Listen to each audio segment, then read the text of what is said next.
和音をレガートでつなぐためには2つのとっときの技を使います。それがこちら。今回は和音のレガートについてお伝えします。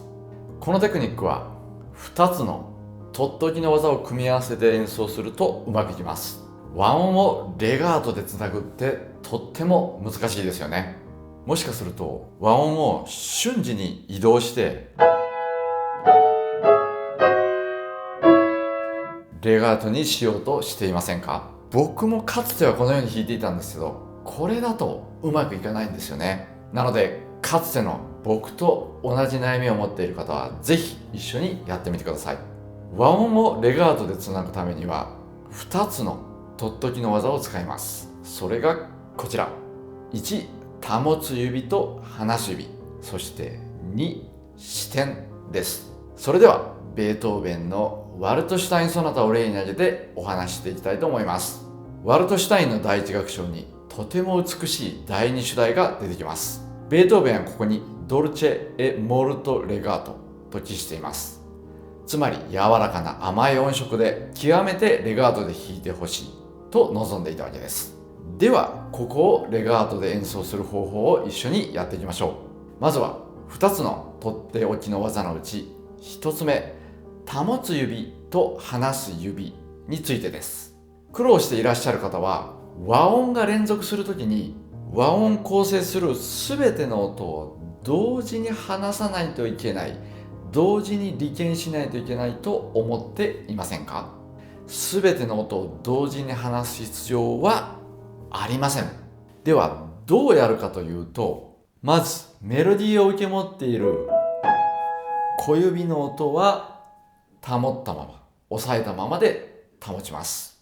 それに対して親指と中指は離してしまって差し支えありません。その際に注意したいのは指を引き上げて離鍵しないということです。指を上げずに鍵盤から指を離す、どうやってと思われた方はとても勘の鋭い方だと思います。この一見不可能に思える動きのために2番目の視点を使うんです。皆さんの手をお借りしていいでしょうか。左手を出していただいて、その上に右手の肘を置いてください。そのまま肘を起点にして前腕を回転させてみてください。この動きで視点を使います。それでは和音を押さえてみましょう。そして小指を支点にして右手を外側に回転させてみてください。そうすると自然に小指以外の指は鍵盤から離れる、指が上がるということになります。これによって指を引き上げることなく離鍵することができます。さて、2つのとっておきの技を把握したら練習して慣れていきましょう。小指と薬指の替え指使うと達成になると思います。まずは大きな動きでやってみましょう。小指を支点にして外側に回転させる。そして降りてくると同時に次の音の和音を打鍵します。ここで4、5変えるといいです。そしてまた小指を支点にして次の和音。4と5替え指。また支点にしてというようになります。大きな動きでもう一回やってみます。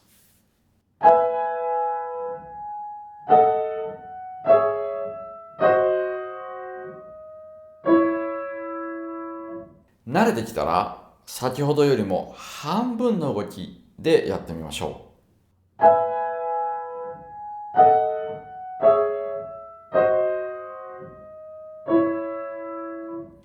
もう一度やってみます。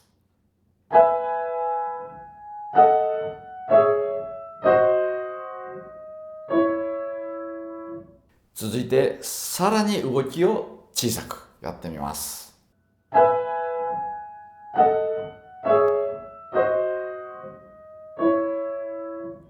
もう一度やってみます。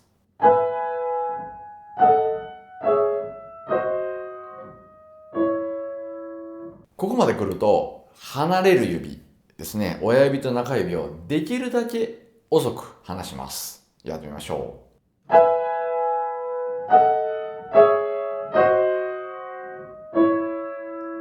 もう一度やってみます。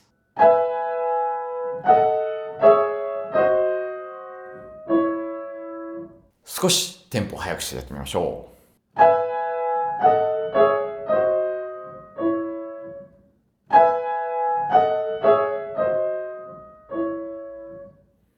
どうでしょうか。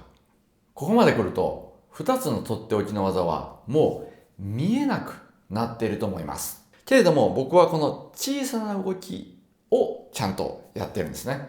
ここにとても重要なヒントが隠されています。僕も含めて僕たちはついつい見えているようにやるとうまくいくと思ってしまうんですが、見た目を取り入れるのではなく、やり方を取り入れることが肝心だと思います。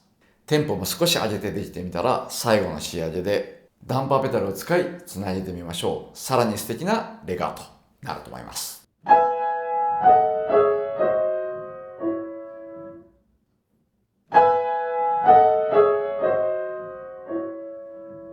和音のレガート、ぜひマスターしてください。では。